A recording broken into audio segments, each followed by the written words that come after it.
Bonjour et bienvenue. Dans cette vidéo, on va continuer notre étude de machines simples avec les plans inclinés. On verra la version facile. Alors, on va dessiner un plan incliné et voir ce qui se passe quand on essaye de tirer une charge. Alors, ici c'est la charge, ici c'est nous, voilà, on essaye de tirer la charge pour monter à une certaine hauteur. Alors, ça c'est la hauteur qu'on veut monter. Je vais noter la hauteur de la charge. Alors, combien de forces est-ce qu'on doit mettre? Quel est l'avantage mécanique? Quel est l'effet de la pente sur l'avantage mécanique? On va répondre à toutes ces questions. Alors, nous, on va exercer une force motrice et la Terre va être contre nous et va attirer la charge avec la force de gravitation qui s'exerce sur la charge. Alors, écrivons notre formule d'avantage mécanique. Alors, l'avantage mécanique, c'est la force de la charge sur la force motrice. Mais en même temps, on a expliqué pourquoi, voilà, pour des raisons de travail de force, ça va être égal à la distance faite par la force motrice, la distance que la main finalement devra tirer sur la distance que fera la charge. Alors, ici, la distance que fera la charge, c'est la hauteur, voilà, à laquelle, c'est ça notre tâche, la hauteur à laquelle on veut soulever notre charge. Et le chemin que fera notre main, c'est vraiment toute la longueur du plan incliné. On peut mettre L. Alors, l'avantage mécanique pour un plan incliné, on peut dire que c'est sa longueur sur son hauteur. Vous pouvez tourner sa longueur sur hauteur en regardant ceci comme un rectangle, comme un triangle rectangle avec un angle droit ici. Regardons quelle est l'équation, quelle est la fonction qui va lier la hauteur et ceci, qui est la longueur qui est l'hypoténuse. Vous voyez directement finalement que c'est la fonction sinus. Alors, sinus de l'angle du plan incliné, qu'on voit ici, qui va faire finalement sa pente, si la pente est raide ou souple. Alors, sinus, ça va être hauteur sur hypoténuse, qui est la longueur. Alors, combinant ces deux formules, on voit finalement que l'avantage mécanique, c'est l'inverse 1 sur sinus alpha. Alors, l'avantage mécanique va être 1 sur sinus alpha. Ok. Ça veut dire quoi? Ça veut dire que plus on va augmenter l'angle, plus les sinus vont augmenter, et alors plus l'avantage mécanique va baisser. Regardons les différents plans inclinés que je vais dessiner pour arriver à une hauteur, disons ceci.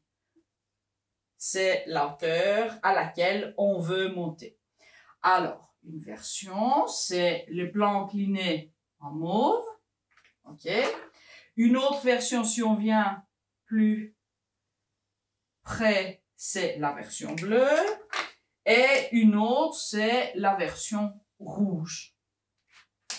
Alors, l'avantage mécanique ici, ça va être plus grand que l'avantage mécanique pour la ligne bleue qui est au milieu. Et celui-ci va être plus grand que l'avantage mécanique de la ligne rouge. Pourquoi? L'avantage mécanique est grand quand la longueur est grande, quand le chemin que vous faites est grand.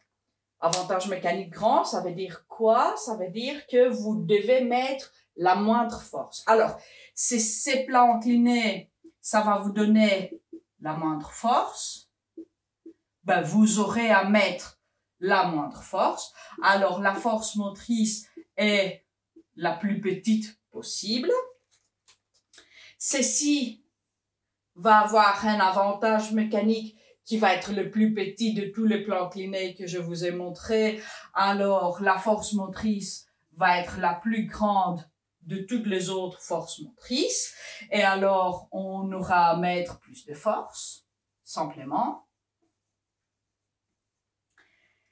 Et ceci va être entre les deux.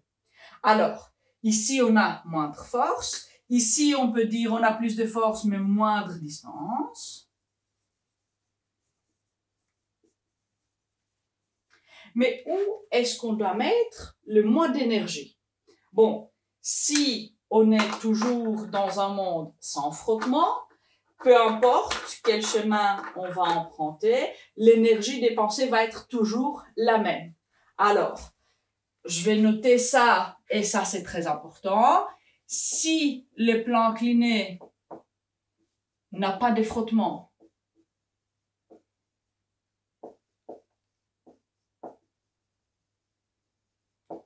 alors le travail qu'on va donner, l'énergie qu'on va donner est toujours... le travail est toujours le même. Il n'y a pas de différence.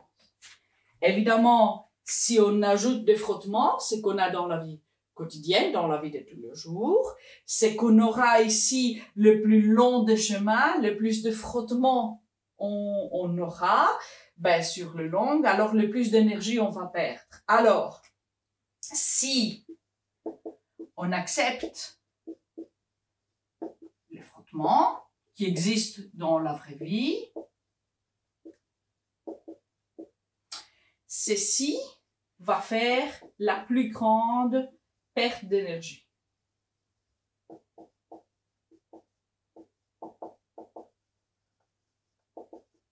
Ok, 6 frottements. Hein? Voilà, je mets le F pour frottement pour vous rappeler que c'est seulement quand on accepte le frottement. Alors, le plus long chemin, le plus finalement de perte d'énergie par frottement, le plus court le chemin, on perd moins dû au frottement, mais quand même, on doit mettre une force beaucoup plus importante.